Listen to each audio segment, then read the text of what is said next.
Hey everyone. I've been working on this episode for a few months now, and through the entire time, I had always intended for it to be a Patreon exclusive episode. It's thanks to my backers there that I get to take my time making each episode as good as I can, and this series could not be what it is and what I want it to be without them. However, the current state of the world is, well, I think we've all seen better days.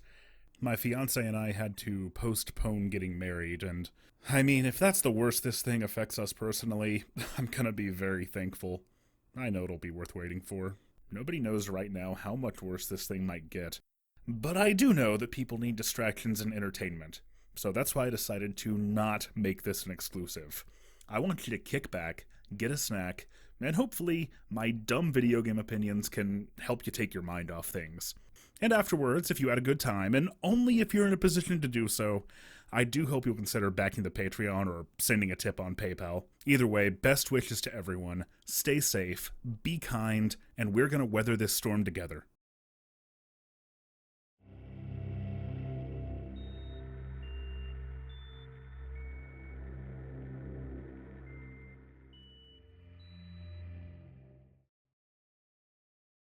The last Metroid was hot garbage.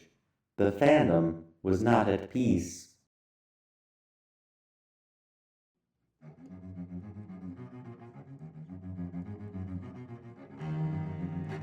The year 2010 of the history of the cosmos saw the coming of a game so reviled, it alone brought an abrupt end to what had been an era of opulence, and so began the second Dark Age.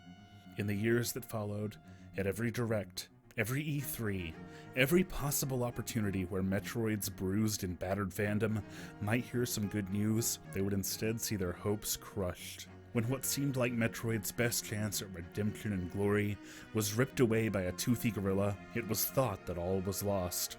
For a generation, Other M struck a lethal blow through the heart of Metroid. 6 years later, Nintendo was mired in the tragedy of their own Dark Age. However, a light would shine over the horizon as a project emerged that nobody could have predicted.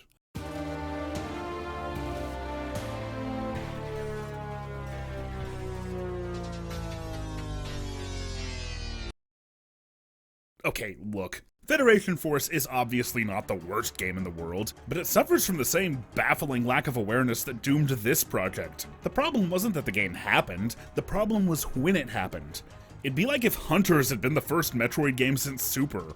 When it's been this long since the last mainline entry in a series, it doesn't really matter how good or bad your spin-off is, it's not what anybody wants. What the people wanted was obviously another chance to step into the power suit of Samus Aran. Another deep, intricate, isolated action-adventure across an alien world. A real Metroid game. But it seemed at this point like we might never get it. What nobody could have known was that less than a year later, the return of Samus would be made manifest.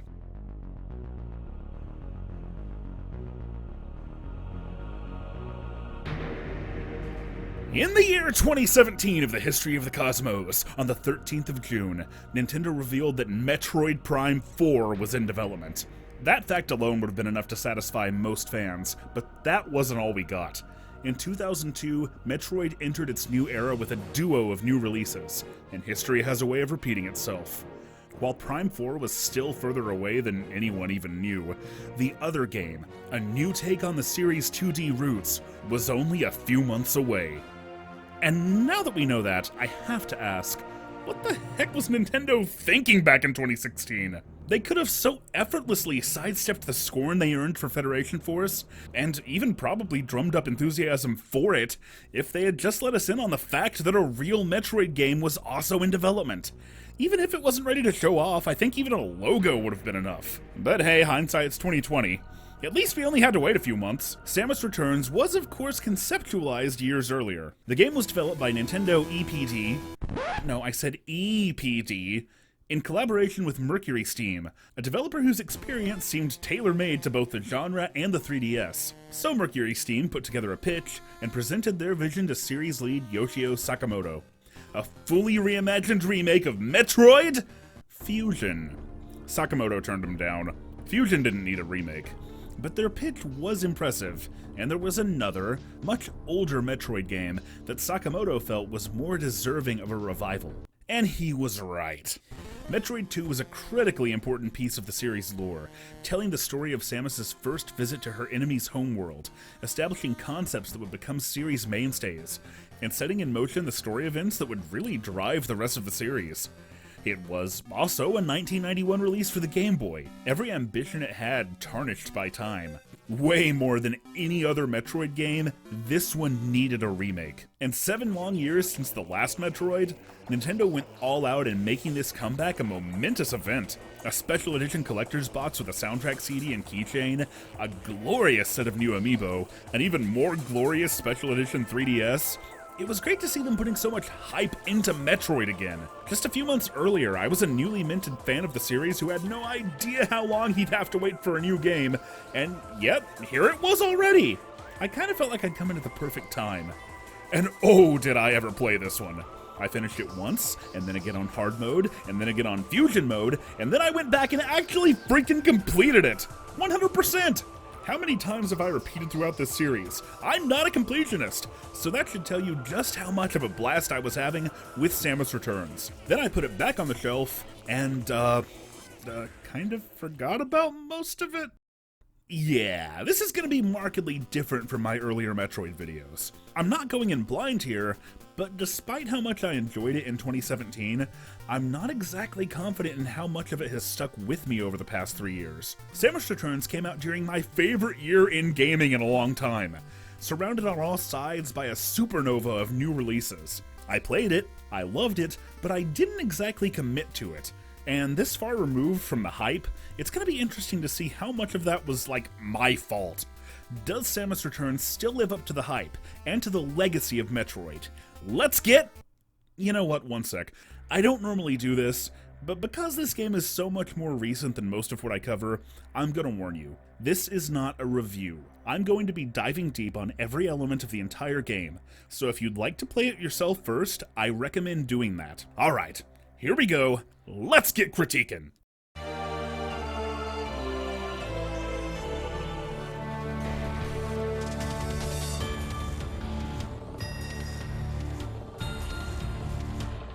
In the year 20XD5 of the cosmic calendar, I'll have to update my translations.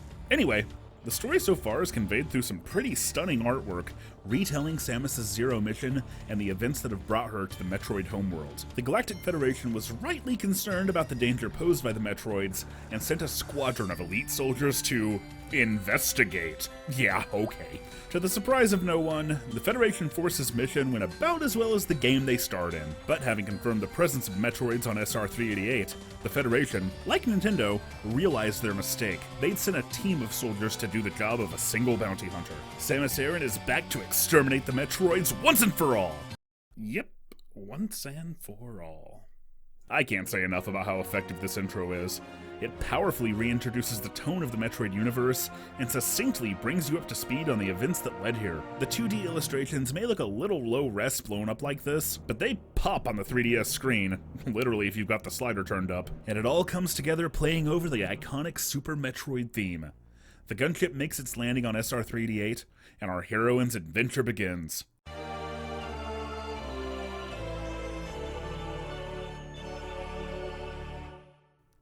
Yeah, I've missed that sound. As Samus makes her initial descent beneath the surface of another alien world, the game is almost ethereal in its presentation. The music is this David Wisian piece, made up mostly of the wind blowing through the caves, but with a distant melody that never quite resolves, edging up on the fringes of your subconscious, bringing forth flashes of adventures from decades past. It's as if the Metroid series itself is slowly emerging from hibernation, trying to wake up. A few on-screen control tutorials are shown, but they only ever happen once, having taught you how to aim, and how to fire missiles, it would have been all too easy to tell the player exactly what to do here too. But as always, Metroid will only tell you what you can do. It allows you the pleasure of figuring out how to use what you can do, and this precedent carries forward for the rest of the game. And yet all of this is communicated so naturally. I didn't notice at first that I was in a tutorial, respecting the player's agency and intelligence, but guiding with an invisible hand so gentle and so subtle, you don't even notice it's there.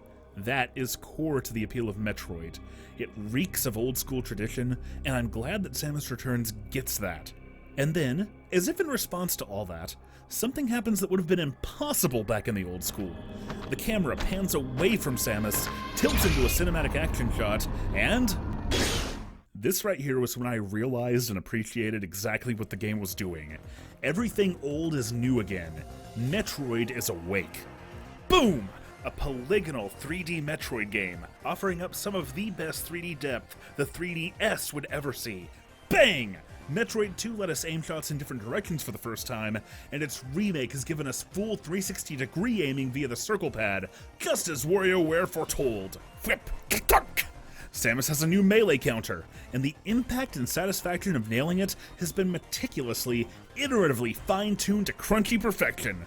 And it better be, cause you're probably gonna be doing it a lot. Most, not all, but most enemies will charge Samus on sight. If you successfully counter, the enemy will be stunned and pushed back.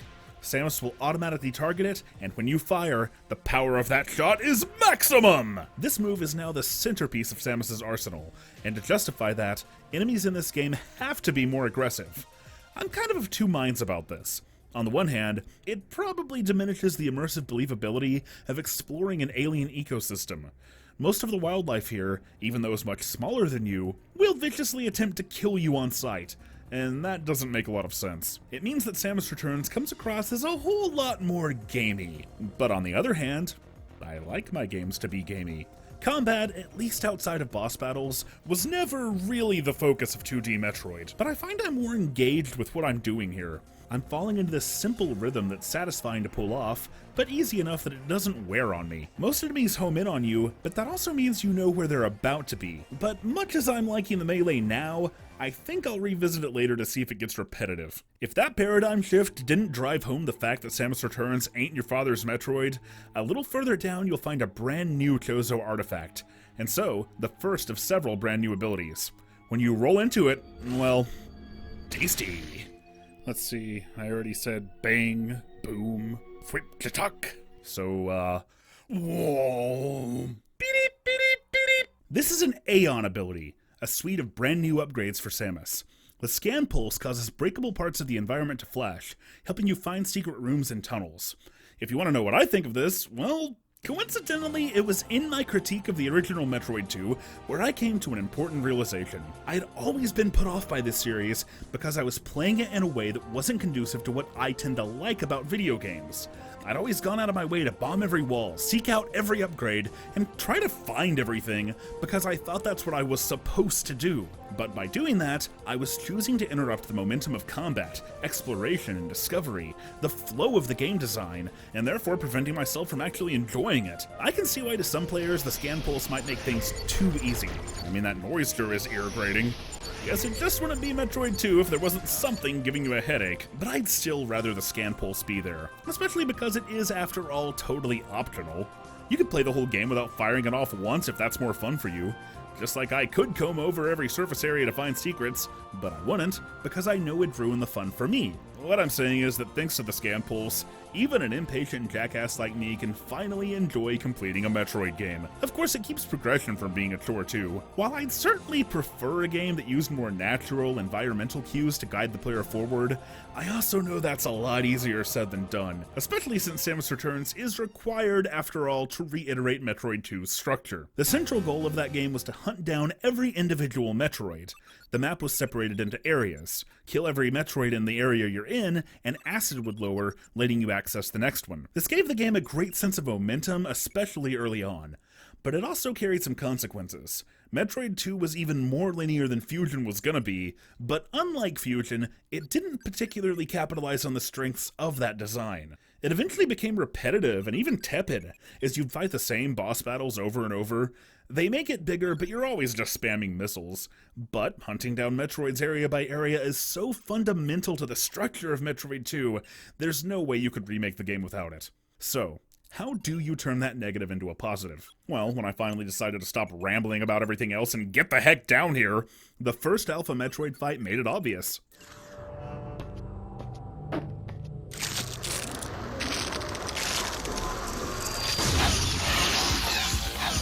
Instead of mindlessly homing in on you while you spam missiles, this Alpha is more dynamic. It hovers above Samus, exposing its weak point and dropping slow-moving projectiles, forcing you to swap between dodging and aiming with the circle pad. And when it gives you that cue, wham!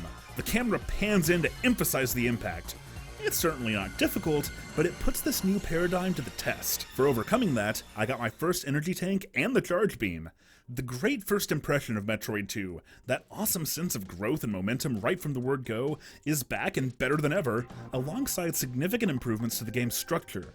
If the original was a more linear Metroid with a focus on boss fights, then to capitalize on those aspects, Samus Returns needs to be a more challenging, bombastic, innovative, and action-packed take on the formula. But it needs to balance all that without losing the thread of what a Metroid game is. Back in Metroid 2, it took me an embarrassingly long time to figure out that eliminating every Metroid in an area was actually what was causing the acid to lower. But to be fair, why would that happen? The remake has an answer. In an attempt to contain the Metroids and prevent them from falling into the wrong hands, the Chozo were the ones who flooded the planet. They set up a system of locks that can only be broken by someone powerful enough to defeat the Metroids. By doing that, and uploading their DNA into these seals, the locks are broken and Samus can venture deeper. And if you get stuck, you can also upload incomplete Metroid data, and the seals will point you in the direction of another husk. It's an impressive bit of work. Mercury Steam took something odd and obtuse about the original, and turned it into a detail that feels perfectly in line with established lore, carries interesting implications, and serves the game design perfectly. While the rest of the beam upgrades stack, the Ice Beam is now a separate mode. Its utility blends nicely with the game's combat focus. And of course, Metroids themselves are vulnerable to it. A well-placed charge shot will cause a Metroid to freeze over, slowing it down and limiting it to less powerful attacks. But once again, this is still Metroid. You can do new things with it, but the Ice Beam's usual functions still apply. So you're probably quote-unquote supposed to get this upgrade with the Spider Ball later, but with a little ingenuity and skill, you can... Hang on, I can do this. You can... Dang it, come on! There we go. Ha, easy. You can nab this upgrade early. Nailed it. The Game Boy version was slim on backtracking. The linear map meant it was incredibly cumbersome to go back, and there was no real incentive to do so.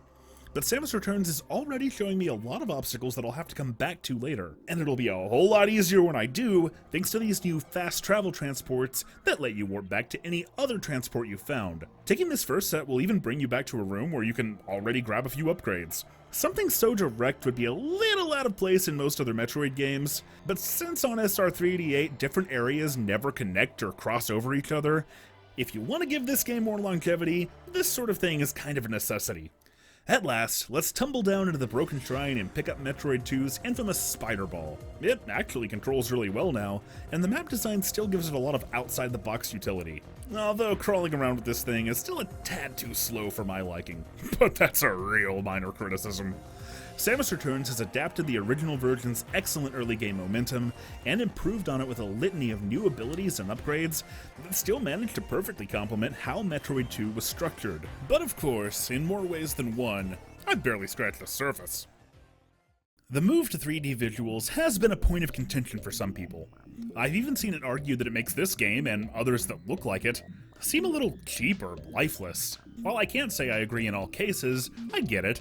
16-bit is the color of my soul. Pixel art has this timeless quality to me, and given how prevalent it is in indie titles, I don't think many people would even consider it retro. And heck, it's not like 2D art even has to be retro. It would have been possible, and maybe even preferable, to carry the intro's 2D artwork to the rest of the game. But on the other hand, polygons are a very natural fit for the very thing the system was named for.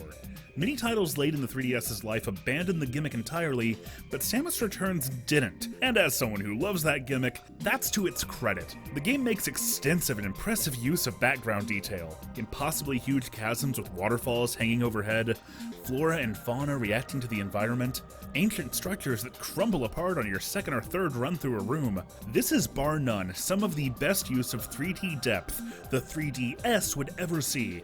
And I wish I could capture it here, because it acts as a multiplicative effect on the scale of these caverns, selling it as a world with scope and depth that almost believably exists behind that tiny plastic screen. True, it all looks a bit low-res if you scrutinize it, but I think that style has its own charm too. I just hate this notion that graphics like this are soulless by nature. I'll always love 2D art, but the rough edges I see here come down to the 3DS's underspec'd hardware and not the artistic direction. One thing I do find a little bit cheap, however, is something I only noticed once I got the Varia suit.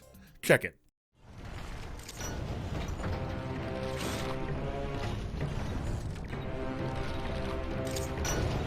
Every single time you step into a hot area, without exception, you always hear the same track. A barely remixed version of the Magmoor Caverns theme from Metroid Prime. Now the first time this happens, it's honestly perfect. You're just wandering around, exploring the area, and, this room looks different. Oh god! The soundtrack, the environment, the graphical effect, everything just blasts you like you're suddenly burning up and gasping for air. But now that I've got the Varia suit, and I can stand the heat, the repetition ends up having the opposite effect. This just ends up being the theme of a hot place, and hearing these harsh chords kick up over and over just starts wearing on you. Even if you get into a Metroid fight, the boss music never kicks in. It's still more Magmoor. But at least those bosses are staying interesting. One thing I didn't give the original game enough credit for was that even if the fights were kinda samey, at least the rooms you fought them in were different. Samus Returns takes that variety and runs with it. Not only are the settings changing, the Metroids themselves are showing a lot of variation. They employ different attacks, patterns, and strategies. Some of them are even textured to match the environment. It would have been easy to lean on the melee counter to turn this game's boss fights into your run-of-the-mill modern boss designs. You know the ones. You dodge their rote, cinematic, pre-baked patterns until they give you an opening, hammer the attack button while they're stunned, rinse and repeat until you win. And it's done well. A boss like this can be really thrilling and cinematic, but the repetition of it would really drag down a game like this. So instead, Samus Returns fights are dynamic. If you dodge a charging Metroid and let it run into a wall, it'll stun itself.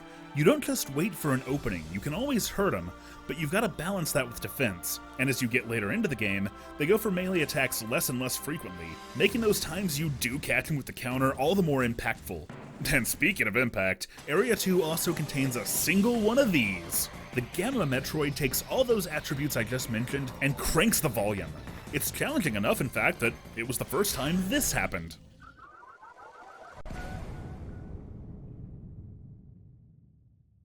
In previous titles, a game over would send you back to your previous save point, however far back that happened to be. This game instead returns you to an invisible checkpoint situated just before the room that you died in. It's a contemporary and welcome quality of life improvement that'll become a bit of a necessity later on. While Area 2 is packed with upgrades, only one of them is new to the remake.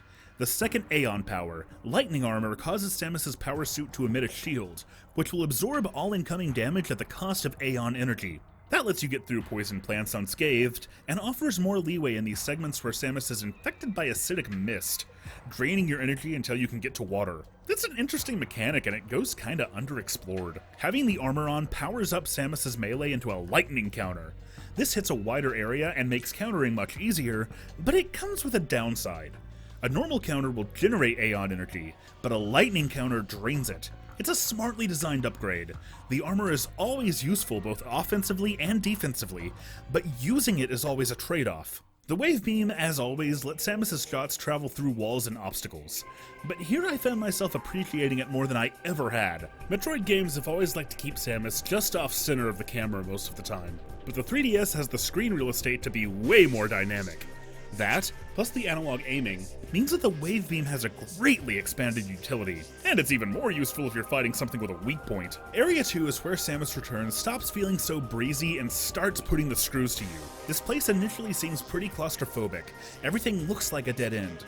But through your own ingenuity, you'll start pushing through to new paths, leading to new abilities, leading to more paths, leading to more upgrades and bosses and discoveries, and oh, this feels like a Metroid game and I am loving it!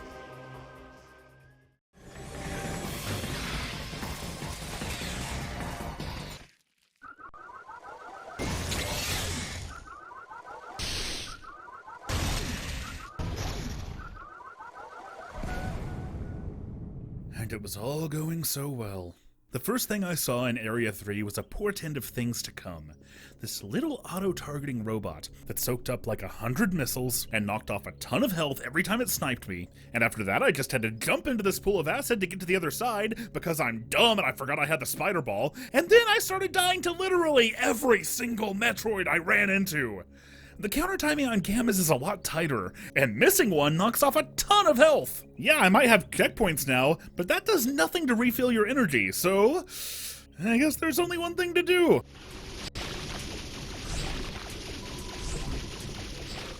This is nostalgic. All of this effectively gave me the feeling like I was pushing into a place that I wasn't supposed to be yet.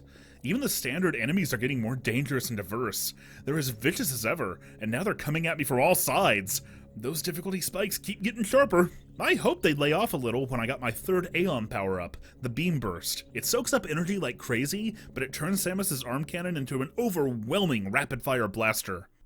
For a while here, I honestly felt a little outmatched. I worried that maybe I'd been rushing too fast, and I was even thinking about backtracking after this to find some more energy tanks. But then, it was like something clicked, and those tough Gamma Metroids that had been kicking me in the teeth were suddenly going down quick, going down hard, and it felt incredible. This is something Metroid's always done well. It upends your confidence for a while, just to make that moment that you do overcome that obstacle even more satisfying. But the upgrade wasn't what turned things around. The only thing that changed was me. It clicked for me, and that's what I've always loved about this series. The upgrades are just tools. Your skill is what makes or breaks you. Fear me, you scourge of the galaxy! Oh, you better run! Ha! Got him! Oh, here's another one. Don't get back here! Ooh, I'll cut him off again. You can run, but you can't hide. And, okay, stop running away! Every time they do that, you have to pursue them to another nearby room.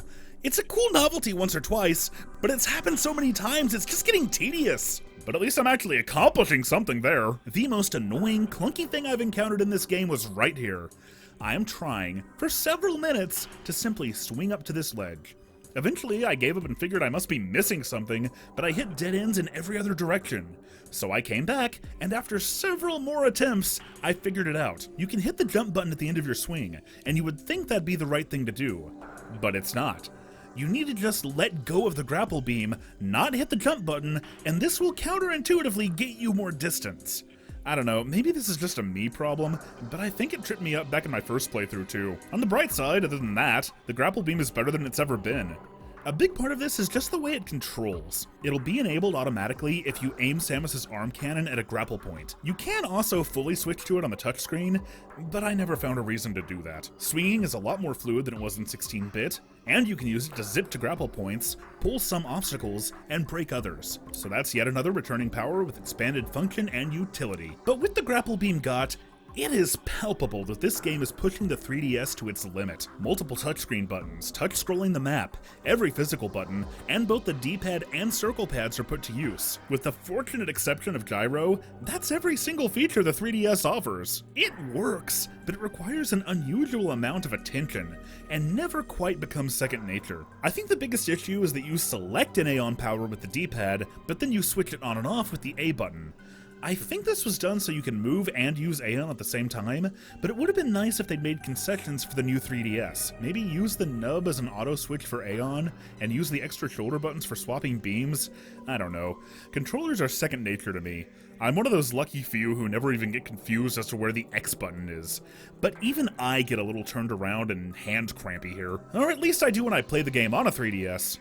My footage here, and I think it's obvious, was not captured on original hardware. I'm using an ingenious control scheme that lets you map touch controls to the right analog stick, and even pops up a context menu to show your selections. Thanks to Redditor B Spitz for that, and I'll leave a link in the description. Area 2 and 3 have each taken me about 2 hours apiece to get through. That means that here in my 4th playthrough of Samus Returns, I've spent almost as long on these last 2 sections as I did in my entire first playthrough of the Game Boy version. And it's easy to see why. Just look at these maps compared to the old ones. While the game's overall progression may still be a straight shot down, the individual areas are now like miniature Metroid maps unto themselves. There's been an excellent sense of challenge, progression, and discovery. An excellent flow as I'm breaking open these paths and figuring out how they're connected.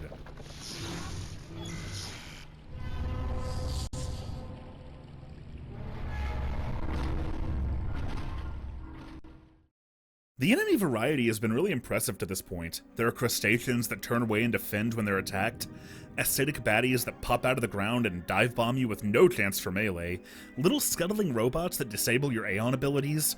I've seen a handful of takes over the past few years that claim that this combat is boring or uninspired because the counter makes every encounter the same. I can see that holding some water early in the game when it's all you've got, but it's hardly Samus's only option at this point. Not to say the melee counter isn't still useful, it definitely is, but it's just one weapon in an expanding toolbox. I don't need to lean on it as much, especially now. The Spazer Beam is powerful enough that I don't even need to counter weaker enemies anymore. And speaking of which, can I just say how hilarious this three-eyed door blocker is? That's something I've never really thought about. What kind of ridiculous life forms are these things? How do they poop?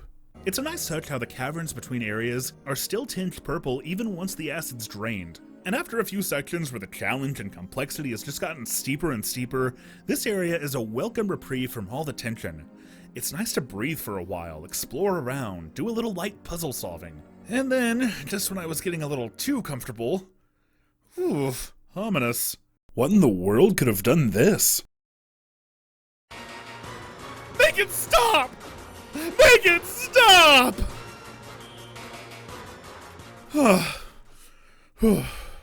Whew, I think we lost him.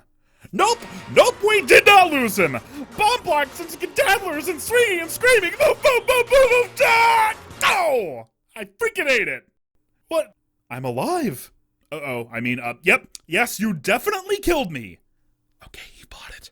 Explosive escape sequences are a Metroid staple, but this is something else entirely.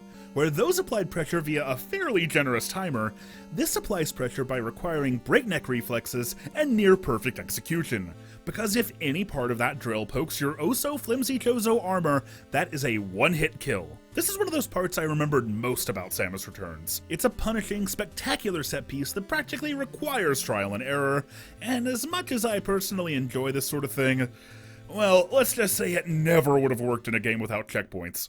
That sequence is so intense that when the game abruptly jerks you back to quiet exploration, what was a calming reprieve is now too quiet. Working my way up this chasm, I was on edge, waiting for something to... Oh god, what's that? What is that? There is literally no answer. On the bright side, at least I got super missiles. On the not bright side, if it wasn't there before, this is probably the point where the control interface officially spills over into being too complicated. Swapping missiles works like swapping beams. You do it on the touchscreen, except now you've got to hold the R button while you poke the touchscreen, and you're equipping what is a very limited resource. It's easy to forget you have supers equipped and end up wasting them. It's equally easy to forget you don't have them equipped and have to scramble with the controls in situations where you really need them. I think swapping should have either been a button toggle, or better yet, take the fusion approach and just make supers stack over regular missiles. But at least super missiles will make the fight against another one of these Gamma Metroid pushovers a little faster. Haha, yeah. Are you serious? We got another runner? I guess maybe this is supposed to show how the Metroids are scared of Samus now, but the thematic benefits are massively outweighed by how annoyed I am. Running is just delaying the inevitable. My skills and abilities have more than eclipsed the meager challenge on offer here.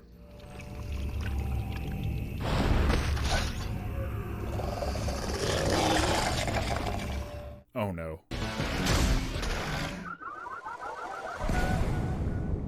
Well, I asked for it.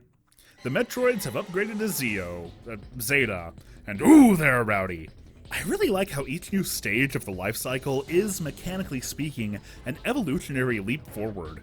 Alpha's had me dodging simple projectiles, Gamma's had beams and waves and more strategy, and now Zeta's have all that plus bullet hell projectiles and flamethrowers and get over here! Right when you get too complacent, the game runs a dozen steps ahead of you, and after all that, the final Metroid of the area is an Alpha. Aw, what are you doing all the way down here, buddy?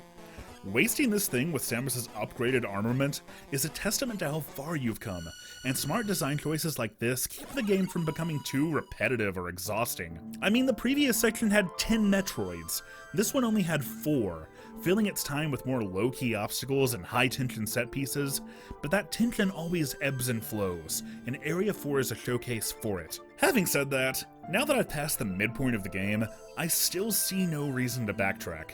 In fact, I've never backtracked to earlier areas during any playthrough, and this is why. Right from the start, you'll see sections of the map blocked off by crystals. There's no way to break them until the end, so you might as well make backtracking the very last thing you do. Because if you remember Metroid II, you know what can break those crystals. Once you get to the end of the game and rescue the Baby Metroid, you'll now have the option to adventure back through the entire map, and it will come with you.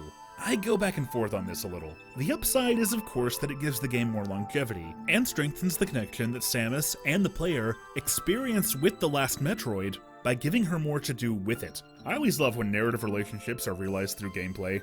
The downside is that while there's a steady stream of artillery expansions throughout the game, there are very, very few occasions where you can nab an upgrade before you're quote-unquote supposed to.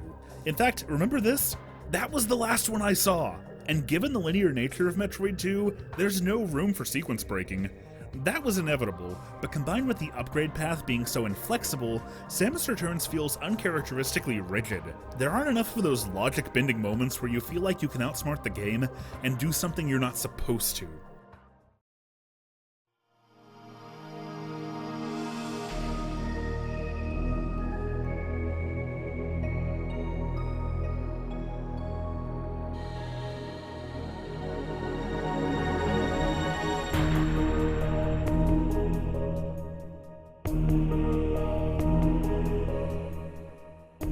The Metroid counter on the lower screen is dwindling, counting down. Metroid 2 has always been a title where you get to be acutely aware of exactly how close you are to the end, and as that finale starts to crest, there's an uneasy dread in what horror Samus might face, yet her determination holds steady. The song is tragic and heroic, triumphant and somber.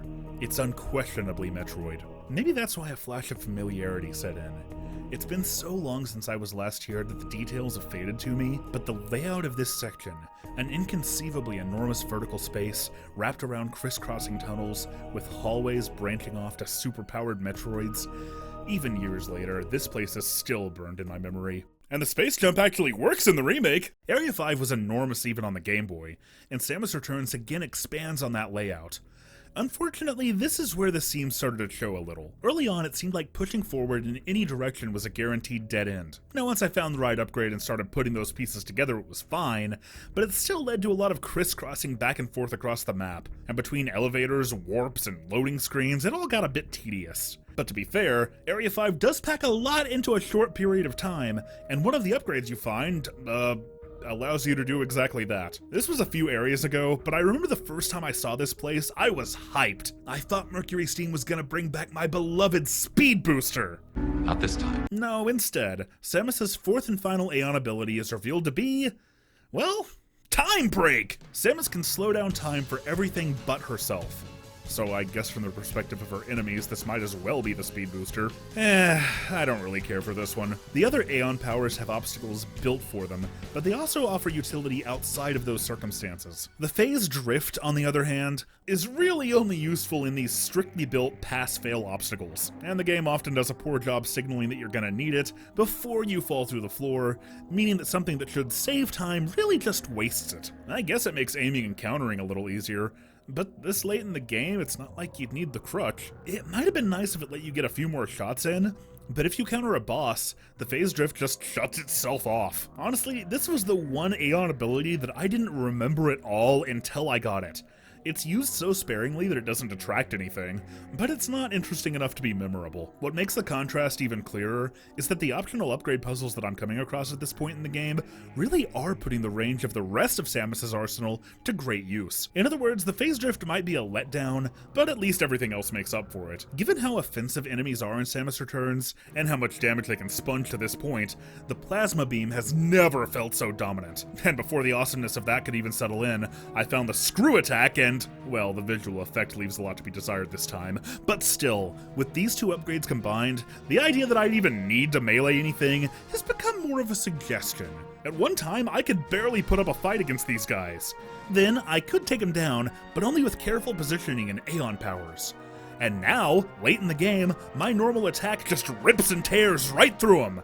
God, I love Metroid. God, I've missed Metroid. In fact, I might be a little bit too overpowered. During the production of this episode, I got tremendously sick for over a week between the last area and this one, so you'd think coming back to the game I might be a little rusty. Instead, this was the first section in a long time where I didn't die once. The Metroids are a cakewalk.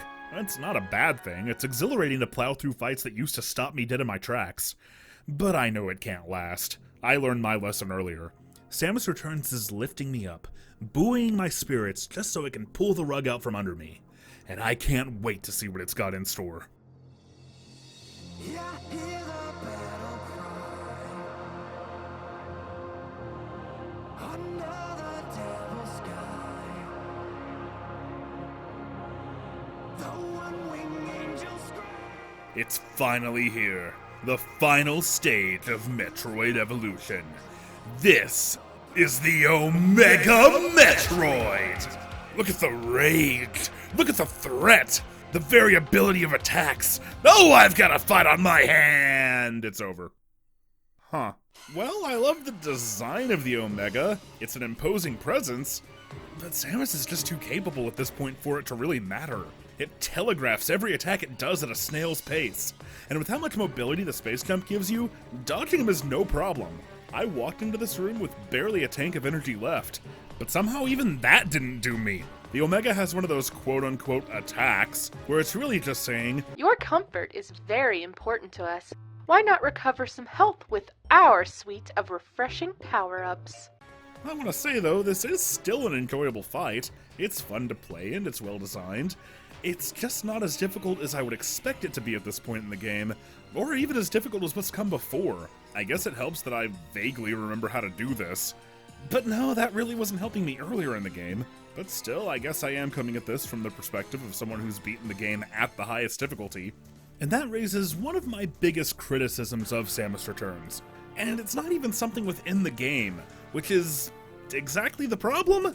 Let me explain.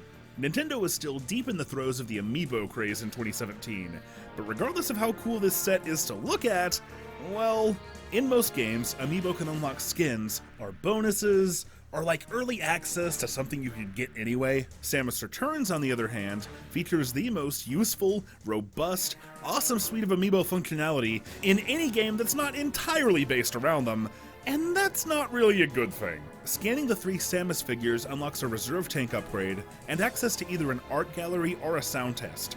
None of that is unlockable any other way. Also, they're tied individually to these features. But you know, you could make the argument that those are really just bonuses. They're nice to have, but they're not something intrinsic to the total package. Maybe. But this little guy right here is the real problem. The Metroid can be scanned at any time during the game to mark one of his brethren on your map. But that ain't even the half of it. The Metroid Amiibo is also, ridiculously, the only way to unlock Fusion Mode. And you know what? It was worth it to me. I love these figures. I love playing as Samus in the Fusion suit, and I love Fusion Mode. But the fact remains that something this substantial, this necessary, is locked behind a separate physical figure. I mean, literally, the menu gives you normal, hard, and Amiibo, then permanently changes that to Fusion once you scan this thing. And I wouldn't mind so much if the Metroid just let you unlock the mode early, or if the Fusion mode was just cosmetic, but it's not. This really is the toughest challenge the game offers, and you can't earn it, you can't even see it, unless you track down one of these. This is inexcusable. It was inexcusable when the game came out too, but at least you could actually find the figures at retail back then. Now, if you want to play Fusion Mode, let's just see. Yep. Like, Amiibo are great and all, but I'm real glad this game didn't set a precedent. But let's move from one controversy to another. It's time for all of Samus Returns' foreshadowing to pay off. This is the Diggernaut, an ancient mining robot / Metal Gear that was left behind by the Chozo. Oh, so that's why it could pierce her armor. It's also Chozo tech. Samus accidentally woke it up much earlier in the game, and it's been crossing her ever since. Metroid is no stranger to heavy foreshadowing, but it's never been taken quite so far. But then, Metroid has never had a boss fight like this either. Bosses in 2D Metroid, including Samus Returns, tend to be damage sponges with specific weak points that you can, hypothetically, hit at any time. It's old school game design. Move correctly, aim well, do not die. But the Juggernaut is a more modern boss design that progresses through a bevy of different phases as the fight goes on. You've got to figure out how to create an opening that'll allow you to hit him where it hurts. The trickiest part of this comes right here. It seems like it's just repeating an attack pattern and offering you no obvious chance to hit back. But all throughout the game, I've been dealing with these vacuum fans that suck up morph bombs. In fact, I had just seen one in the previous room. So after a few cycles, I noticed, this vacuum sucks things up the same way. The problem is a lack of conveyance. Juggernaut used the vacuum earlier in the fight too, and all I had to do then was dodge it. But now, it uses the exact same attack, and since you've seen it before, it's a much greater leap to realize that you need to do something other than dodge. Also, I did not remember until I was writing this that I could have just used the spider ball to keep Samus planted and made things way easier on myself. But that's sort of the point I'm getting at. Through this entire fight, hitting Juggernaut is tricky. It demands a degree of finesse and awareness of your abilities that Metroid usually saves for its puzzle rooms. But if Juggernaut should hit you while you're trying to process all that, it hits so hard and wreaks so much damage that it can fall into the trial and error style of something like Cuphead. This is not a place that Metroid usually goes, and I get why, pardon the pun, it's not everyone's cup of tea. But what can I say? Charging full speed into a brick wall over and over and over until I finally, inevitably, triumphantly break through is distinctly my cup of tea. Even though I've beaten it before, it still took me half a dozen tries to break through. But then I'm the kind of idiot who completely misses the point of getting over it and has a genuinely good time with that game. So of course I think Juggernaut lived up to the hype. The game did a phenomenal job building the danger this boss posed up to insurmountable levels, and then giving you the opportunity to claw and scrape and fight to overcome it. The game earns this, Samus earns this, and most importantly, you earn this.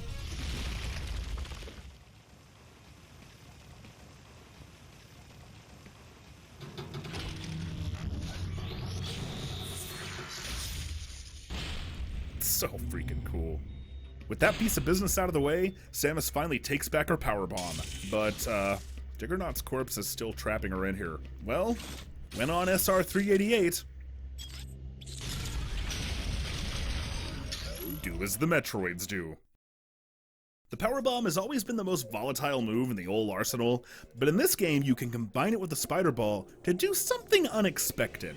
We might not have gotten the Shine Spark, but that just makes me appreciate this even more. It's called the Macanco... The Macacacoca. Ah, screw it. Power Bomb Cannon! But as cool as it might be, there may be a nit to pick here. The fact that you can do this is not revealed when you get the power bombs, and it's not listed as an ability in the status screen. In every other instance, the game gives you the tools and leaves you to discover their function, but here Samus Returns reneges on that promise. It's great to combine Samus's abilities in such a novel way, but a power bomb has never affected Samus's movement any more than a regular bomb, even in this game. So it is quite a leap of logic to expect that it might cause her to fly off like a rocket, but only if she's stuck to something. I don't think I'd have ever figured it out on my own. I mean, I had to look it up. What saves it from being more than a nitpick is that at least it's not needed for progression. You only have to use it to reach 6 optional upgrades. So, while I can see that being a speed bump for completionists, I don't know, I think it's neat. It reminds me of making bomb arrows in Link's Awakening, getting the Hadouken in Mega Man X, or I guess more applicably, the Crystal Flash in Super Metroid. You're unlikely to find out about it on your own. It spreads via word of mouth, and there's something kind of romantic and nostalgic about that. Games don't generally do this anymore. Aside from spider sharking around the map, well, Area 7 has another phenomenal music track, but unfortunately, all it really features beyond that is more of the same. Enemy variety was never Metroid 2's strong suit, and while Samus Returns was doing pretty well earlier, it kinda takes a dive toward the end. The same couple of enemy types introduced hours ago are still all I'm running into. Oh, except now some of them have shiny variants, meaning you can't melee them.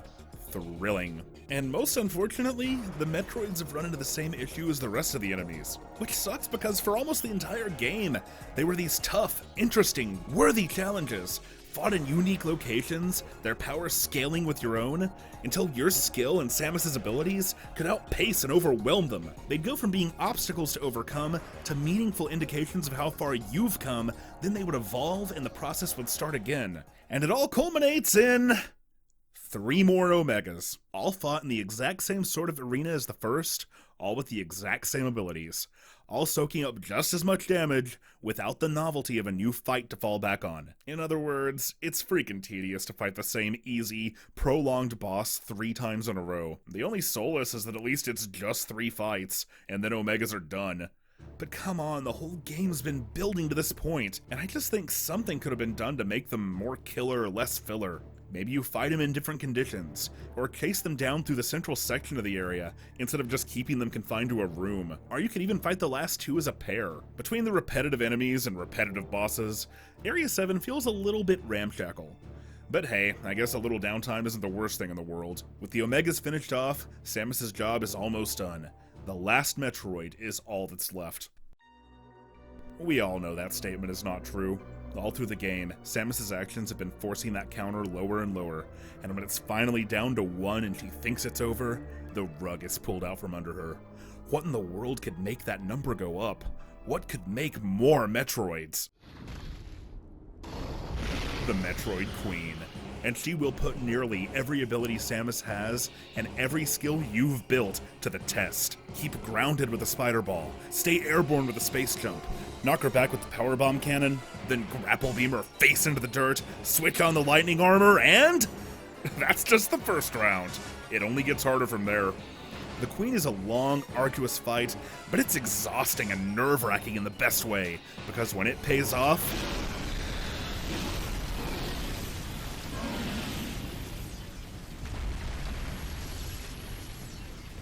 aw, that never gets old.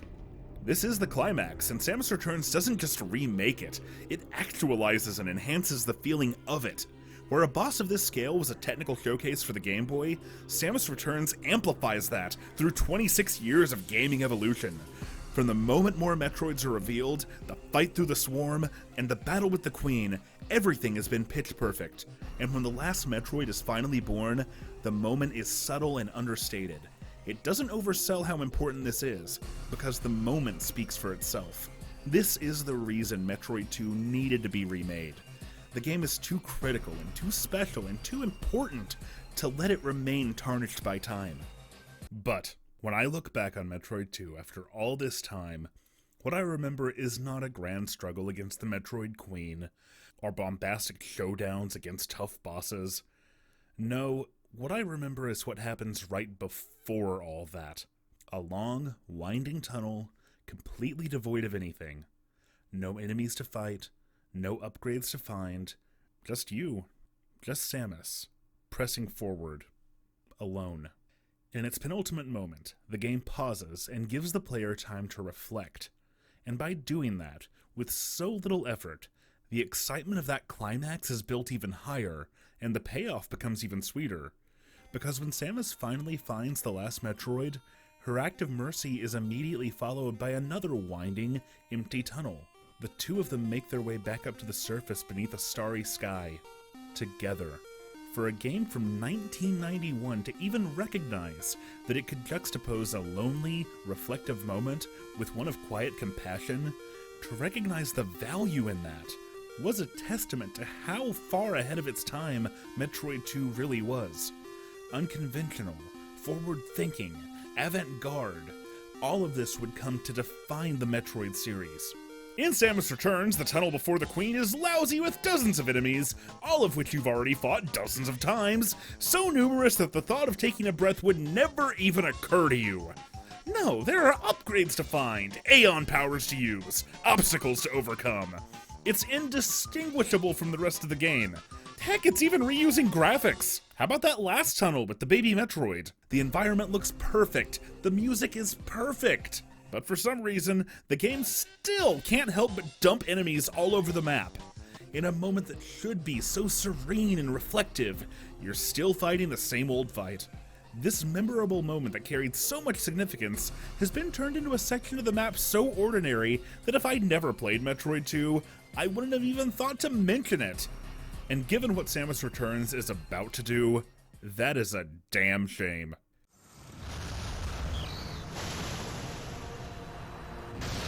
This should be the most tremendous, raucous, shocking moment in Samus Returns. And if the game had let you breathe, made you put your guard down, led you to believe that the fight was over, then it would have been. But instead, the actual build-up is, you fight through yet another horde of enemies while ill-fitting victory music plays, then walk by a set of totally inauspicious recharge points, then you step out into a world not under a starry night sky, but one blanketed by gloomy emerald thunderclouds as the music turns dark and sinister. So Ridley showing up doesn't land as any kind of surprise. It's more like, oh my, could it be? It is! Vince Russo has struck again! What a swerve! This exemplifies the difference between Return of Samus and Samus Returns. The remake introduces all kinds of new gameplay mechanics and modern flourishes, and for the most part, it pulls that stuff off with aplomb. But tonally, atmospherically, fundamentally, Samus Returns does not feel like Metroid II. I'd go so far as to say that in moments like this, it has completely missed the point, as if the remake lacks understanding or reverence for what it's even a remake of. To put that another way, Samus Returns is not another Metroid 2 remake. I wanted to put as much distance as I could between myself and AM2R before I made this episode. I haven't touched it, I haven't watched my own episode about it, I've tried not to think about it, because I knew that if I was too hasty, I wouldn't be able to help but compare this officially licensed remake to that decade-plus labor of love, and it'd be hard to judge Nintendo's effort on its own merits. But when it comes to this tunnel, this moment, this poignant epilogue, I have no choice but to compare AM2R, a remake that nailed it, to Samus Returns, a remake that did not. The dichotomy of these two completely different approaches to modernizing Metroid 2 is fascinating.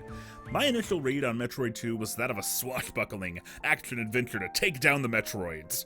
My perspective was shaped by a lifelong love of games like that. It's what appealed to me about Metroid 2, so that's what I saw in it. I would be enlightened by some wonderful commenters, this one in particular, who pointed out that in all my excitement for happy fun times with video games, I had missed the tone the game was going for. Through that prism, Return of Samus was not a bombastic romp, it was a tension-filled adventure, one that wordlessly yet effectively communicated why executing this scourge seemed like such a necessity, all of which makes Samus's actions in the end all the more merciful. Of course, this is still a 1991 Game Boy game. It's open to interpretation, and I don't see anything wrong with appreciating it as both a challenging, exciting action game and a progressive example of subtextual storytelling. But AM2R seemed to strive for balance in those perspectives. It was reverential to its source material in a way that rarely rings true without the passion and devotion of fandom. While Samus Returns falls back on the same couple of repetitive enemies, AM2R incorporates so much more of the series' lore, especially elements from Fusion, for incredible fan service that fits. AM2R evolved Metroid 2 without losing sight of what made it special. Samus Returns, on the other hand, seems more in line with my initial read of the game. It is a far more action-packed and challenge-focused take on the 2D Metroid formula. While AM2R strives to represent all the best elements of what came before, Samus Returns strives for something new. And it should try something new. You remember what I said earlier? Unconventional, forward-thinking, avant-garde? Metroid games have always endeavored to be contemporary. In terms of its in-universe world-building and storytelling, in terms of mechanics and gameplay, nothing is nostalgic for its own sake. Isn't that why Metroid Prime was so revered? Retro studios ignored conventional wisdom and mixed a perspective associated with high-octane shooters with the complexity and world-building of an adventure game. The result was a revolutionary title that seemed at least a generation ahead of its time. Super Metroid took the established framework of its predecessors and evolved those concepts further than perhaps any other game of its era. Fusion was willing to corrupt that formula and stand on its own. Zero Mission wasn't afraid to wonder, what if? What if the original Metroid had come out 18 years later than it actually did? The result didn't look the same, didn't feel the same, didn't play the same, was not tonally the same, but it was a worthy successor all the same. Samus Returns may be a remake, but it is not a throwback. Just like another game with returns in the title, it is bold enough to try to make Metroid magic again. That'd be commendable in any age. Even more so when the series has been gone this long. Even more so at a time when pop culture is practically defined by nostalgia. Because here's the thing. For all I've said about how poorly Samus Returns represents the tone of the game that it's remaking, and what a disservice that does to its climactic moments and its final surprise, the actual gameplay of that fight is exceptional. If Diggernaut was a great example of a non-traditional Metroid boss fight, then Ridley, quite appropriately, is a modern take on the old school. I don't think he's ever felt so dangerous, so enraged, so unhinged. You have to be just as tenacious, dodging his attacks and returning fire, cause a single misstep can wreck you. The arena itself is enormous, and given Samus's vertical maneuverability, you're both free to take to the skies to evade and fight. The battle progresses through 3 distinct phases, and as it goes on, Ridley's theme and his onslaught become more and more frenzied. The phases are split up with brutal, flashy cutscenes, depicting Samus getting waylaid by Ridley, only to be saved by the Metroid itself. From that point on, it starts actually helping her out in the fight, and that is such a perfect, heartwarming detail. I love this little guy more than ever, and I don't know how I'm ever going to play through Super again. Ridley's appearance even serves something of a narrative purpose, bridging the gap between his meta phase in the Prime Trilogy and his return to pure organics in Super, which, hey, finally canonizes the Prime Trilogy. Although, wait, crap, no. The power grip isn't listed in the upgrade menu, so phooey. Looks like this one's non-canon too. For real though, this is my favorite Ridley fight, and maybe even my favorite overall boss fight in the entire Metroid series. Samus Returns definitely doesn't capture the same atmosphere of the game it's remaking, and it even misses the point of some of its most special moments. But there is more to Metroid than ambience. Challenge, combat, tension, release, gameplay! This is where Samus Returns focuses, and this is where it excels. I'm sure it helps, of course, that all of these things have a ton of overlap with what I personally like about video games. I can appreciate the atmosphere and the storytelling and all that, but I'm always here for the gameplay. Now, Samus Returns does stumble in places even on that front. Repetitive enemies, an uneven difficulty curve, complex controls, and a melee counter that, yes, could stand to be a little more interesting. Just like the original Metroid II, it does a lot of new things, but comes out with a few rough edges. And just like Metroid II, a sequel in this style could shore up every last one of them and then some. And man, I hope we get a sequel. And man, I hope it's not a remake. Come on, it's been 18 years since Metroid 4. It's way past time for Metroid 5. Whether AM2R or Samus Returns is the better game is of course a matter of opinion, and while I know which way I'm leaning, it's something I'll figure out when I finally play AM2R again. But squabbling over which remake is better is quite frankly uninteresting to me. What I'm sure of is something more valuable. The worst thing Samus Returns could have been is a lesser version of the same thing, but Samus Returns is not another Metroid 2 remake, and it is not just another Metroid game. But that's exactly what has made this series what it is. It doesn't get any more Metroid than that. Thank you all so much for watching, and I hope you enjoyed the episode. Please consider backing the Patreon or tipping me on PayPal if you're in a position to do so. Stay safe and best wishes to everyone, and until next season, you keep geeking, I'll keep critiquing.